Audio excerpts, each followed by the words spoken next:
I cared more for your happiness than your knowing the truth, more for your peace of mind than my plan, more for your life than the lives that might be lost if the plan failed." In other words, I acted exactly as Voldemort expects we fools who love to act. That is the point. Instead, the scene that reveals everything about Dumbledore's relationship with Harry comes near the end of Order of the Phoenix. Harry has just watched Sirius Black, his godfather, the closest thing to a parent he had ever known, fall through the veil. He is in the headmaster's office, shaking with grief and fury, destroying Dumbledore's possessions with his bare hands. And Dumbledore stands there, calm, still, and admits that he has been deliberately avoiding Harry all year.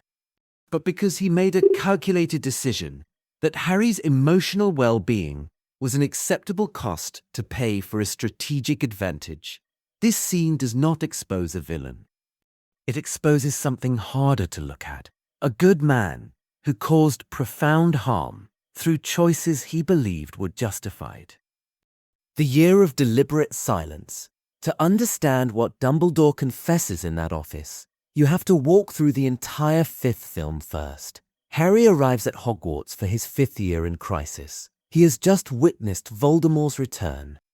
He watched Cedric Diggory murdered in front of him. He was used in a ritual to restore the Dark Lord's body. He barely escaped alive. He spent the entire summer afterward in complete isolation, cut off from the wizarding world, receiving almost no information, watching the Muggle news for signs of anything unusual. The Ministry of Magic publicly called him a liar. His classmates were skeptical or openly hostile. He had no context, no support, and no guidance. And Dumbledore, who knew everything, who ran the Order of the Phoenix, who could have sent a single letter, a single message, anything, chose not to. Once Harry is back at school, it continues. Dumbledore refuses to meet his eyes. He gives Harry no private audiences. He treats his most important student, the boy at the center of the prophecy, as if he barely exists. Harry notices. Of course he notices. He has always looked to Dumbledore as something close to a parent figure, the one adult in his life who seemed to see him clearly and care about what he saw. And now that person will not even look at him. The damage this does is visible throughout the film. Harry becomes increasingly erratic, isolated, and convinced that something is fundamentally wrong with him. His behavior worsens. His connection to Voldemort deepens in ways he cannot control. And the one person who could help him, who knows about the connection, who understands the danger, keeps his distance. The explanation that doesn't hold. In the office scene, Dumbledore finally tells Harry why he stayed away. His reasoning is this: Voldemort had discovered the connection between himself and Harry. Dumbledore feared that if he spent time with Harry, if he showed openly how much Harry meant to him, Voldemort would exploit that bond. He would possess Harry in Dumbledore's presence, using Harry as a weapon against him. Or he would use the emotional connection to manipulate Harry into revealing information or acting against his own interests. So Dumbledore withdrew. He kept his distance to protect the mission. He sacrificed his relationship with Harry to prevent Voldemort from weaponizing it. On paper, this sounds like strategic wisdom, self-sacrifice in service of the greater good. The kind of painful choice that great leaders must sometimes make. But watch what it actually produced. Harry, without guidance, without emotional support, without any understanding of what was happening to him, became increasingly vulnerable to exactly the influence Dumbledore was trying to prevent. The isolation didn't protect Harry from Voldemort's manipulation. It made him more susceptible to it. A teenager who feels unseen, unheard, and inflicting his great form for him, inflicting awe. The strategy failed on its own terms, and Dumbledore's explanation, for all its logical structure, cannot change that fact. What Dumbledore was really protecting here is the harder question the scene forces us to ask. Was Dumbledore really protecting Harry, or was he protecting himself? Dumbledore tells Harry in this same scene that he has come to love him like a son. that his attachment to Harry is one of the great vulnerabilities of his otherwise carefully guarded life. He admits that he stayed away in part because looking at Harry had become painful. Harry reminds him of everything that was at stake, everything he stood to lose. Which means Dumbledore's distance was not purely strategic, it was also emotional. He was avoiding the weight of caring this much about a specific person's survival when he knew what was coming. When he knew, and this is the secret, it drives all his behavior from Philosopher's Stone onward, that Harry would have to die. Dumbledore has known since the prophecy that Harry is a Horcrux. He has known that Voldemort cannot be destroyed while Harry lives. He has been preparing Harry for years, not to survive, but to walk willingly toward his own death. Keeping emotional distance from a boy you are raising to die is not only strategic, it is a way of not fully confronting what you are doing to him. Dumbledore could not look Harry in the eye, not just because of Voldemort's connection to Harry's mind, but because of what Dumbledore saw when he looked at Harry, a child he had decided to sacrifice. The pattern before the confession. The Order of the Phoenix scene is a confession, but it is not an isolated incident. It is the most visible moment in a pattern that stretches across all 8 films. In The Philosopher's Stone, Dumbledore places a baby on a doorstep in the middle of the night and leaves him with people he knows are emotionally abusive. He is aware of the Dursleys' nature. He acknowledges it directly in later films. He leaves Harry there anyway, citing the blood protection Lily's sacrifice provided. The magic requires Harry to live in that house. That Dumbledore felt regret about this does not change what he chose. In The Goblet of Fire, when Harry returns from the graveyard, traumatized and barely conscious, Dumbledore's first instinct is to question him, to extract information. He embraces Harry briefly.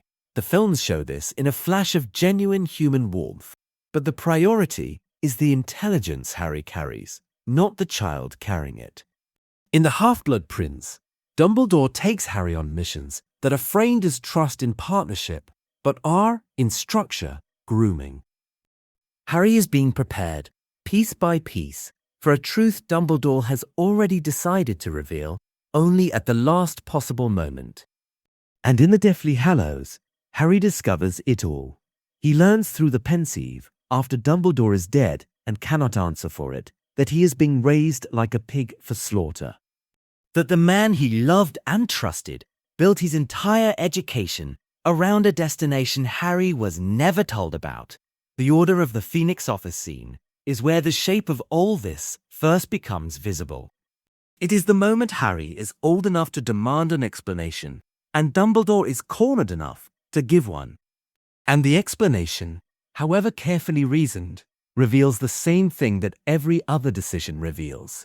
Dumbledore treated Harry as a means to an end.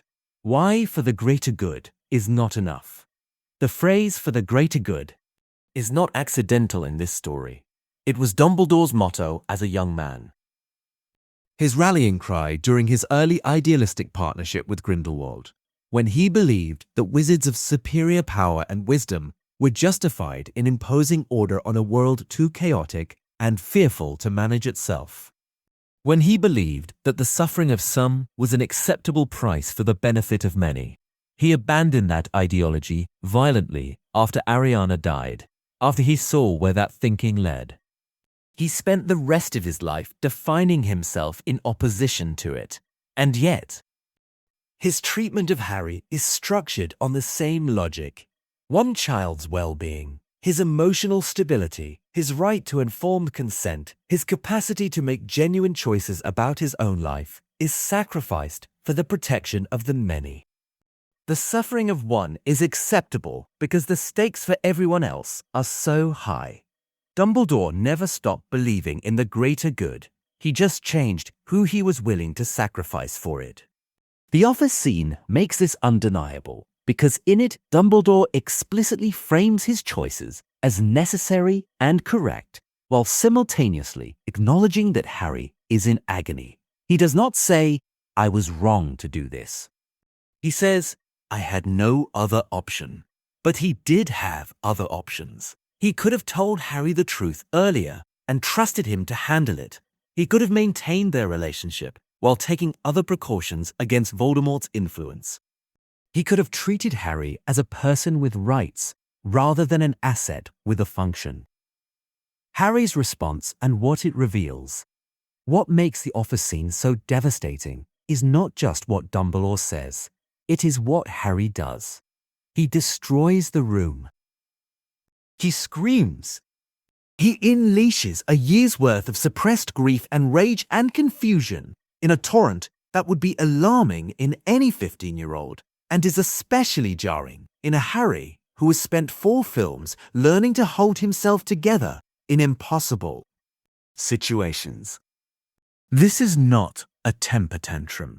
This is what a year of deliberate emotional neglect looks like when it finally breaks the surface. And then, this is the part that matters most. Harry listens. He is still trembling. He is just lost Sirius. He is exhausted and broken and furious. And when Dumbledore speaks, Harry sits and takes in every word, even the words that hurt, even the revelations that complicate everything he thought he understood. This is Harry's most underappreciated quality across the entire series, his capacity to absorb devastating truths without letting them destroy his ability to keep going.